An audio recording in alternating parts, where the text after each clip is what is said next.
size of your little finger. I had bought them a couple of days previously for about $25, which was absolutely the most money I had ever spent on a single item other than an airfare. At that time in my life, I'd smoked 5 of them. I had 5 left. I was smoking number 6 when a man approached me and asked if he could have one of my cigarillos. So I gave him one, and we sat and we talked, and he was in trouble. He was living outside. He'd fallen on hard times. He was drunk and he was high, but not in a happy way. And we had enough French between us. Well, he had lots of French. I had enough French to be able to have a little conversation with him. His name was Jean-Marc.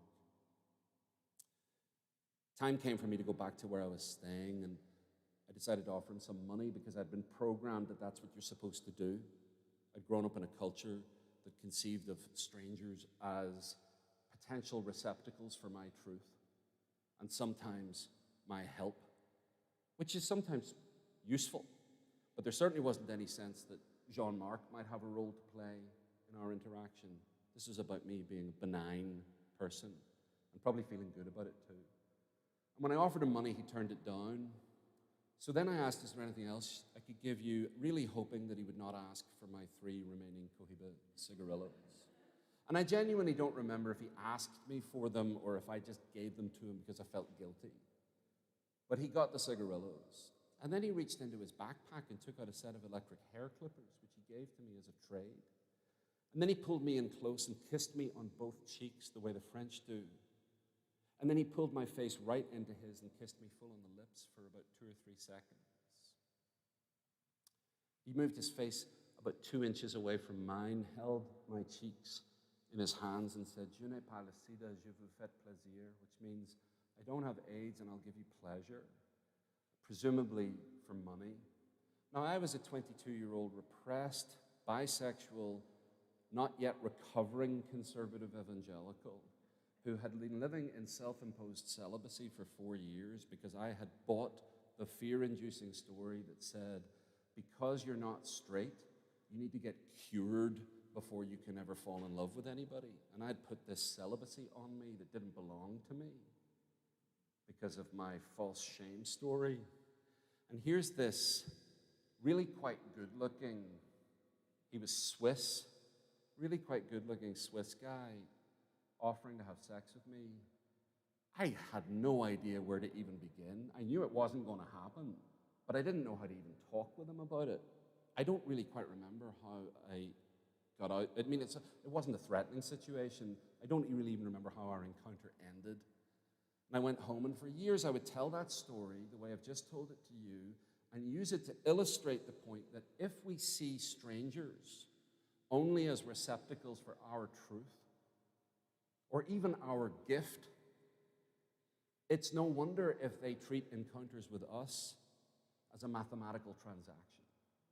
Because ultimately, if you're not confident enough in your own humility that maybe every encounter with a stranger is an opportunity for both of you to learn something, you really are selling them something. You're selling them, what you want them to buy is you feeling good about yourself. You feeling like, oh, I'm relieved. I've had one more night where I feel like my prejudices have been affirmed. It would be much better if we encountered strangers every time as an opportunity for love to manifest to both of us, for both of us to learn something. Maybe we might even receive more than they do. And I still think that's a valid interpretation of that story. But it's not the one I've concluded with. And in fact, the conclusion that I've concluded with, I haven't even concluded. Because about 14 years later, I was in a church basement in North Carolina, and I can tell you that in 1997, whenever I met Jean-Marc under the Eiffel Tower, I had never heard the words North Carolina. But I was in a church basement in North Carolina speaking to a group of about 100 people, and I told them that story. And as I got toward the end of the talk, the pastor of that church got up and left the room. Now, if you are public speakers or musicians, you know how great it feels when people get up and leave the room while you're in the mid of your talk or your music. You know how great that is. And you know how it's even better when it's the host of the event who gets up and leaves. you immediately go into the, yeah, there we go. you immediately feel, what have I done? Now, I was grateful that this pastor, whose name is Doug, came back into the room after only a couple of minutes with a big beaming smile on his face and a plastic bag in his hand. And when I finished the talk, he came up onto the stage and did the polite thing of asking the congregation to give me a round of applause. And then he handed me the plastic bag and said, I believe these are yours. And I said, okay, took the bag, turned to leave, and he said, no. You need to open them here. And I reached inside the bag, and there was a wooden box about that size. It was coarse wood, balsa wood. And I gently removed the box from the bag, and I could see on the top of the box a little sliding roof on which was branded with fire the unmistakable logo of Cohiba cigars. And I slid the roof off this box, and inside were Churchill-sized Cohiba cigars, which are about 7 times the size of cigarillos. Does anybody want to guess how many? There were 3. And it was as if they had been traveling for 14 years across the ocean and expanding. I think there's something in physics about that. And they had arrived in this North Carolina church basement the same week I had, because this pastor's friend had just come back from a trip to Cuba. And what permeated me at that moment and has stayed with me for the 12 years since is something that I think really is true, and that is, you never know when a story's over, especially when you're in it. Maybe even more so if you tell stories for a living. There are actors who say the worst thing you can do if you have a really great spontaneous moment on stage in a play where it really worked, where the stars aligned, the worst thing you can do is try to do the same thing the next night. I need to allow myself to have, I guess they call it an ellipsis, you know, those 3 little dots at the end of my stories, because I've had too many experiences where I thought I knew the full meaning of the thing and then discovered something later on that upended it or expanded it or healed me a little bit more. You never know when a story's over, especially when you're in it. And if you're in the story of fear right now, if you're immersed in the story of fear, I want to offer you the possibility this might not be the end of the story. That one of the things that has rushed in since the 1960s, you meet people who were really active in social justice and progressive and inclusive creative movements in the 60s who often feel sad. They feel like it didn't bear the fruit that they wanted it to bear. And a teacher of mine says another way of looking at it is, without the 60s, psychotherapy would not be as popular as it is. People being able to talk about their pain in public would not be as safe as it is. The social justice movements that have been culminating in the last few years didn't happen overnight. There was a lot of groundwork that we can see, and then there was a lot of stuff that I think is ethereal. We can't actually see. It's not tangible, working kind of underground. And one of the things that's changing is we can talk about fear. We understand fear better. So if you're permeated by a story of fear, I want to suggest that fear might be an invitation. That the fear of being alone might be an invitation to experiment with taking steps to become your own best friend, rather than trying to always get other people to be your friend. There's 2 really amazing consequences that proceed from becoming your own best friend. One is you're never lonely because you're your own best friend. And secondly, you're never lonely because the most popular people are the people who are their own best friend. You're going to actually have another problem in your life, which is how to say no to the number of people who want to spend time with you. If you have the fear of a meaningless life, maybe it's an invitation to discern a personal mission of service to the common good that will animate your life with meaning and be your legacy. And it's really good if you can do it in collaboration with a few other people who know you a bit and can say, yeah, that's your gift, or I see that you really are always concerned about these questions, or you're doing too much of that, Or you know what? You're already doing more than you think you are. Might be time for you to have a sabbatical, and we'll support you in that. If you have the fear of the world, maybe that's an invitation or a doorway to find the people who will comfort you and who will join you in the work of enacting your mission of service. I've been captivated recently by the last two scenes of the movie Fargo. Who has seen Fargo? Would you raise your hands? All right. So I'm going to spoil the ending for those of you who haven't seen it. I apologize. You can close your ears for a few minutes. Marge, the police officer who lives in the Midwest, is 7 months pregnant, happens upon a crime scene and interrupts it and arrests a person doing terrible things and stops him doing any more terrible things. And unlike in a lot of movies, she does not kill him. She uses the power of the authoritative word and a gun, for sure, but she doesn't fire that gun. It's her authority that stops him. And she's driving down the road with him in the backseat of the car, and he's dead-eyed. And she's driving down this road that's just surrounded with snow. You really can't see much. And she looks at him in the rearview mirror and says, I could never understand why anybody would do what you did, and all just for a little bit of money.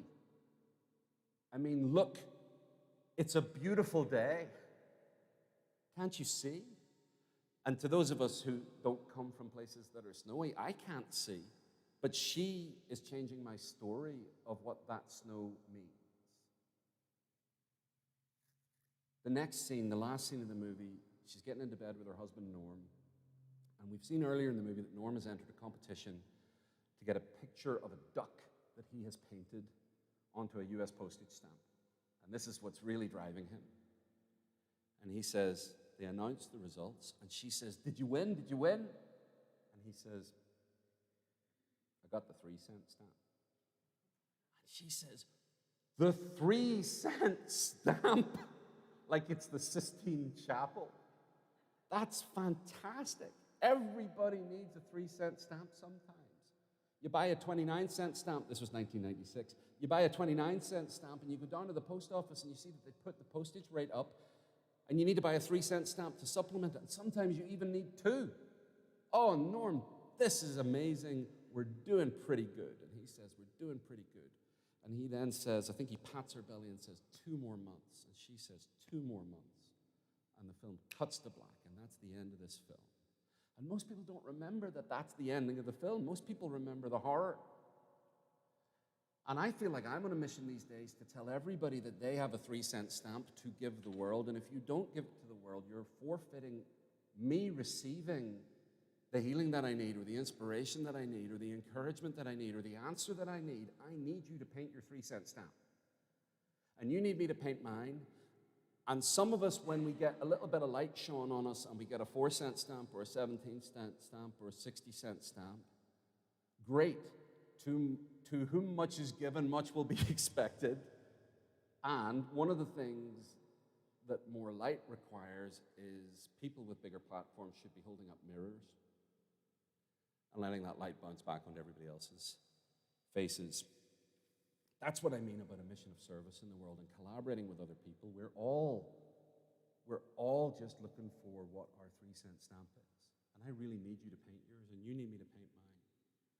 And there are wisdom elders who've been doing this for a lot longer, and they can help us figure these things out, and then we pass that on to people who have less experience than we do. And it's not always an age thing. One of the people who was energized in a mission of service and whose story animates me was Archbishop Desmond Tutu, who at the height of the apartheid era once famously had an anti-apartheid meeting in the Episcopal Cathedral in Cape Town. And I have verified this story with someone who heard it from Archbishop Tutu himself. And at this meeting where the church, which is very big, was full, members of the South African secret police came into the church and lined the walls of the church. Some of you have heard this story before. And they started taking notes, and I think they might have been taking photographs of who was at this anti-apartheid meeting. And Archbishop Tutu, instead of acting like he was afraid, I don't know if he was afraid, but he didn't act like he was afraid. And sometimes that's all you can do.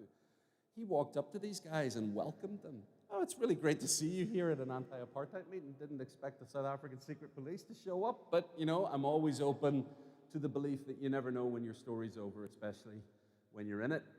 He was time traveling into my mind whenever he quoted me before this thing had happened. Anyway, then he returned to the front and said, of course, we know you're not here for the same reason that we are. But if you take one step in from that wall, we will embrace you as the newest members of the anti-apartheid movement. And nothing you've done up till now will count against you, because we understand that that one step is actually a massive leap. You might have to leave your families, you certainly have to leave your job, but nothing you've done up till now will count against you. We will protect you. Or you can stay where you are, and you can think that you're still in charge. But in the future, when our victory is obvious to the world, all you will have is your shame. I was in Cape Town on the week leading up to Easter 2005, and on Maundy Thursday, the day before Good Friday, when alms are traditionally given to the poor, there was a Mass at Cape Town Cathedral, and so I wanted to go. But on the way to the Mass, I was mugged. A man came up to me, asked me for money. I gave him a little bit of money, and then he showed me a knife and said, I don't want to stab you. Give me more money. Now, I thought it was great that he said he didn't want to stab me, because I didn't want him to stab me either. Appreciated him telling me that. I felt like, I don't know why he felt the need to tell me that he didn't want to stab me while he was showing me a knife. It sort of negated the knife, but I'm not sure he was totally in possession of all his faculties in that moment. I am not a Terminator-type machine hero. I have heard the stories of creative nonviolence for as long as I can remember. I've immersed myself in them. One of the first movies I remember seeing was Gandhi, that my mother took me to see when I was 8 years old. So these stories have been in my mind. This is not me telling you a story about me being a heroic, strong man. It's just, I had the better stories available, and so I took another note out of my wallet that was worth about $2, and I slammed it down into his hand. It was the only act of physical force that occurred between us. I slammed it into his hand and said, look, I'm late for church, and I stormed off down the street, more angry than afraid. I subsequently discovered that my father had had a very similar experience in Belfast and had chased someone who was physically threatening him and not caught up with him, and shouted after him, why are you shooting at me? You don't even know my name. And when my dad told me this story about 40 years after it happened, I said to him, were you scared? And he said, no, I was indignant. And I think actually there's a holy indignation that proceeds from having a healthy self-image, not arrogance, that would say, who do you think you are threatening me with a knife? I'm Garreth. Don't you know that? I'm a human. I'm your brother. And who do you think you are going around with a knife? You're you. You're beautiful. And of course, the reason I don't threaten people with knives is partly because I don't need to, or I don't have a story that says that I need to. He had a story that said he needed to. I would deny or repudiate.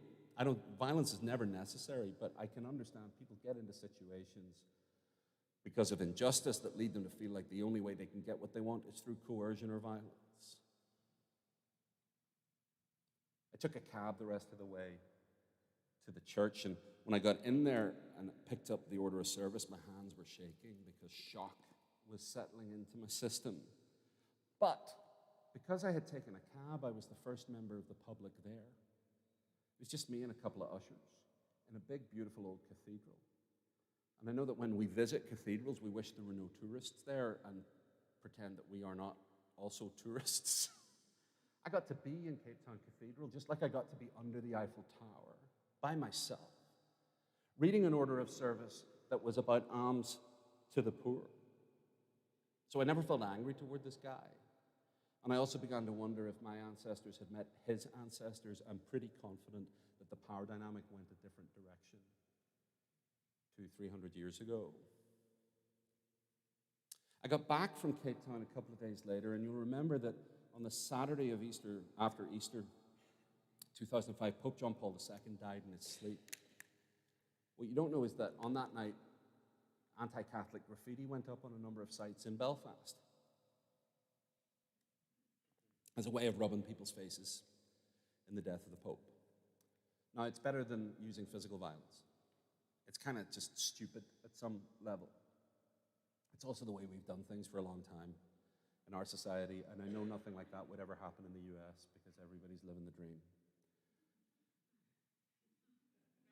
Maybe in Ashland there's no political divisions, but we haven't always spoken well of each other in Belfast, and we've done worse than that. So this particular piece of graffiti that we noticed said, "Where the F is the Pope now? Ha, ha." They spelled out their laughter. And so at 4 o'clock the next morning, myself and a friend from Belfast and a guy from Montana, in one of the many examples of when people from the US go overseas, they can make a really positive difference. And I thank you for coming, and those of you who know about the role that the US has played in the peace process in Northern Ireland. It's unique and unparalleled, actually. It's something for which many of us are very grateful. The three of us went out at 4 in the morning, and we read an ancient piece of Hebrew poetry about turning swords into plowshares, and we walked over to this graffiti that said, "Where the F is the Pope now?" with a tin of white paint. I'd forgotten to buy a paintbrush, so I brought a bathroom sponge as we were leaving the house. And we painted over the graffiti what I think might be the most important and least used word, and that word is sorry. We wrote it 5 times, so that as you drove past the graffiti, you would see what had originally been there, and then you would see sorry, sorry, sorry, sorry, sorry. Because we were certainly somewhat complicit in our privilege, and there but for the grace of God go I, and one of the reasons I don't write anti-Catholic graffiti is because I don't feel I need to. Neuroscience teaches us that you need 4 or 5 positive thoughts to overcome a negative, or a positive or hopeful thought that's 4 or 5 times as strong as the negative thought. So we got there before I'd read any of that neuroscience, 5 uses of the word sorry. Then we went home, had cups of tea as the sun came up. We didn't tell too many people about it, but it made the evening news that night. And the next day, it was on the 2nd page of the main Protestant newspaper, being held up as a good thing. And best of all, later that week, a community worker friend of mine told me that he'd been at a meeting in the middle of that week with people representing organizations that would be on the, would have been historically associated with the anti-Catholic side of things. And one of those leaders said, "I don't know who painted out that graffiti, but I'm glad they did, because my journey to prison began with writing anti-Catholic graffiti as a teenager." Now, I don't tell you that story looking for the Nobel Peace Prize or any kind of prize. I tell you that story because I was afraid that night. But the fear also felt like excitement. And once we had decided what to do, it was a whole lot easier to do it. And it was done in about 5 minutes. Because sometimes the right thing to do is actually quite easy to figure out. It's just a matter of deciding to do it. Rosa Parks said that. Once you decide what you're going to do, it diminishes fear. Now, you don't suddenly wake up one morning and become the kind of person who makes those sorts of decisions. And neither did Desmond Tutu. I don't know much about his personal life, but I do know from the history of spiritual wisdom and courageous world-transforming activism, there are 2 practices that are universal. Breathing more slowly and not doing it alone. Breathing more slowly has all kinds of highfalutin names like meditation and mindfulness. And there are many, many practices out there that will deliver the same reality. For me, it really is literally 3 or 4 times a day, just slowing down my breathing, slowing down the movement of my body, becoming less knee-jerk reactive. And in terms of not being alone, I'm in 2 circles that have met for many years now, and every time we meet, in one of these circles, we ask the same 4 questions. These are in this book What's life-giving to you right now? What's not life-giving to you right now? That's a more complicated version of how you doing, but nobody ever answers that question honestly.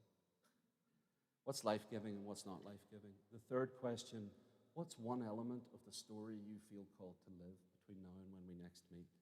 The story that transcends us versus them, the story that transcends the myth of redemptive violence, the story that transcends the idea, see ya, the story that transcends, you're good. The story that transcends the idea that there's nothing I can do to change things. What's one element of that story? And as you meet with people and ask these questions over and over and over again, you get wisdom. You learn about each other, you help each other. And you can say, hey, you're doing too much. And then the last question, maybe the most radical one, is how can we help each other? Does anybody want to offer some help? Does anybody want to ask for some help? I know so many people who are living with lifelong burdens of unnecessary suffering because nobody ever asked them, can I help you? And nobody ever initiated them into feeling okay to ask someone else for their help. I talk about 7 fears in this book. There's 7 stories.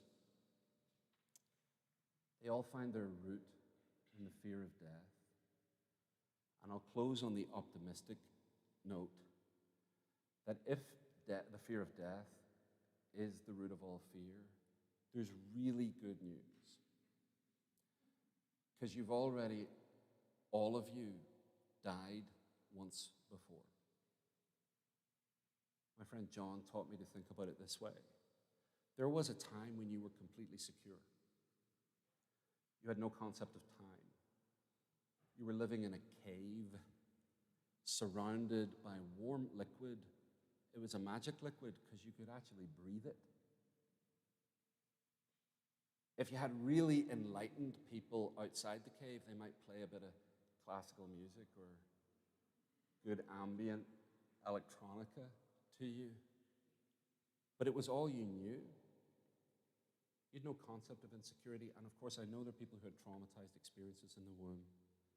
And every example I could give, we could have counterexamples. And if that's your story, I hope that some of what I've said tonight can offer you shelter or perhaps even a reframing of what you might be able to offer other people that wasn't offered to you. But for most of us, a moment came, and it was the first moment that we became aware of the existence of moments, because there was no time concept until this happened, when all the water rushed out of the cave, and you were thrust down a tunnel that got narrower as it got longer, and you started to feel like you were going to suffocate. You didn't even know that the concept of suffocation existed. And for some of you, it was even more dramatic. The roof of the cave was ripped open, and these Godzilla hands dove in and tore you out. Or you were expelled out of the tunnel into what John called merciless light, to be picked up by giants who immediately cut the connection between you and the stability and security and safety that was all you had known. You made a noise at this point. It was not, happy days are here again. You cried, and hopefully you were then placed into the care of people who cared for you. It must have felt like dying to be born. It must have. It must have. If you were given informed consent application forms, you would have said, keep me in here at all costs. And life has been hard for all of us. And life has been graced for all of us. And there may well be times when you want to go back into the womb. That's what sleeping is for, by the way. You get to do that every night. You can actually, with your mind, sink down into the earth every time you go to sleep and practice what's called primordial meditation, otherwise known as going to sleep. But if we really sat down and looked at all the things life has given us and chose between that and never having been born, I know what most of us would choose. And so, the next death that's coming to us all, and I think we can safely say that within 112 years of tonight, no one who's sitting in this room will be in this form. Maybe we can approach that with less fear. Maybe if we reframe it as, We didn't know what was going to happen to us the last time we died. We don't know what it really means to die the next time.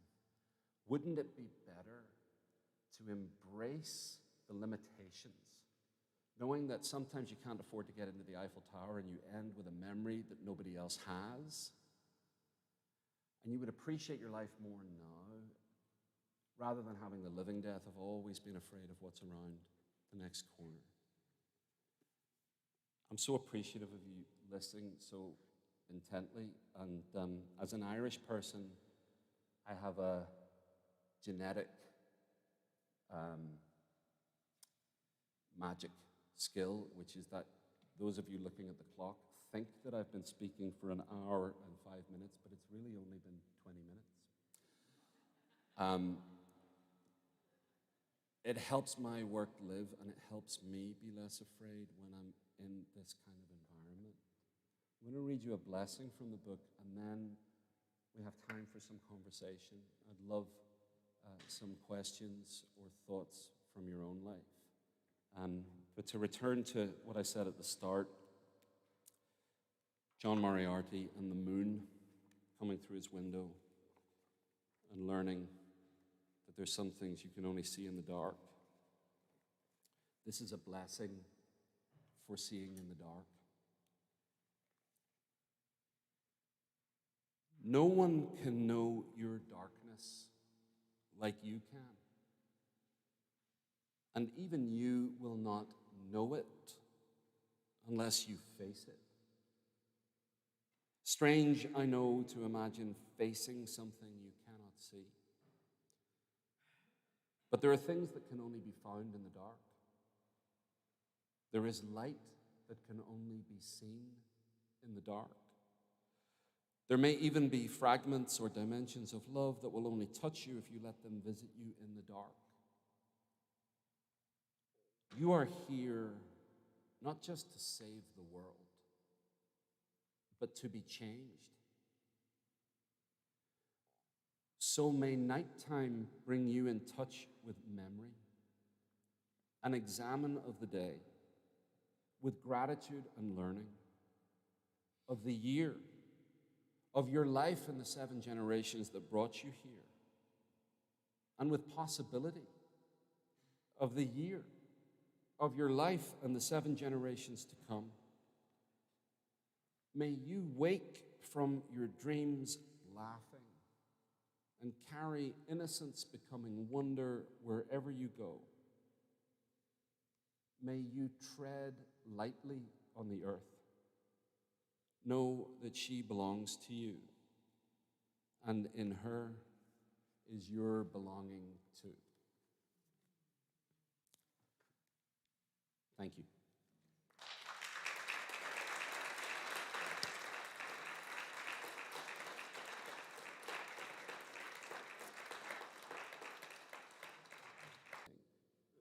Fear and risk are not the same thing, and I would not give the same talk if I were in Ukraine tonight. But I'm also not going to I don't want to condescend to people who are perceived by outsiders to be incapable of making their own minds up about what they're facing. You know, they need help, and we all need help. And I know some people a little bit in Ukraine. The question would be, how do you deal with the real threats that are coming your way if you can't actually physically do something about them? Most of us, much of the time, are not in an acute situation like that, but some of us live in acute situations like that all day long. Slowing down our breathing and finding allies is going to help anybody. And some of us have resources that we need to get more conscious about how to use in ways that will support and learn true allyship, which is a lifelong journey. And there's a lovely little, I wouldn't call it a trick, there's a lovely little complex beauty in here, is that there's no one who doesn't have some need. Nobody. There's nobody who doesn't have some gift. And when we get conscious about telling the 3-cent stamp story and asking each other, what's your 3-cent stamp today? And when we see things that are wrong, what's my place in relation to that wrong? It might just be calling someone else who can help. It might be feeling some sense of sorrow over it and deciding I'm not going to do that again. Or it might be going out at 4 o'clock in the morning with a paintbrush. Those things aren't going to be decided by ourselves. So, anyway, Mark, were you? Thank Do you. you have something you want to say before I say a last thing about Well, books? Or? yes, I want to say thank you, Garreth. You're Give welcome. me a hand for being here tonight, and for all of you. I hope you get a chance to talk with those you came with, or maybe your neighbors, about some of the things that you heard tonight. And Garreth, tell us about how we can work with this book here. So this is the book, How Not to Be Afraid, with the same kind of color as a mermaid. You know, I don't know if that's aquamarine or turquoise. One of the stories our society lives by is that the amount of money in your bank is a valuation of your worth as a person, and that's not a true story. Another story, I'll come around here. Another story is that artists and people who write are supposed to pretend that we don't actually want you to buy our books.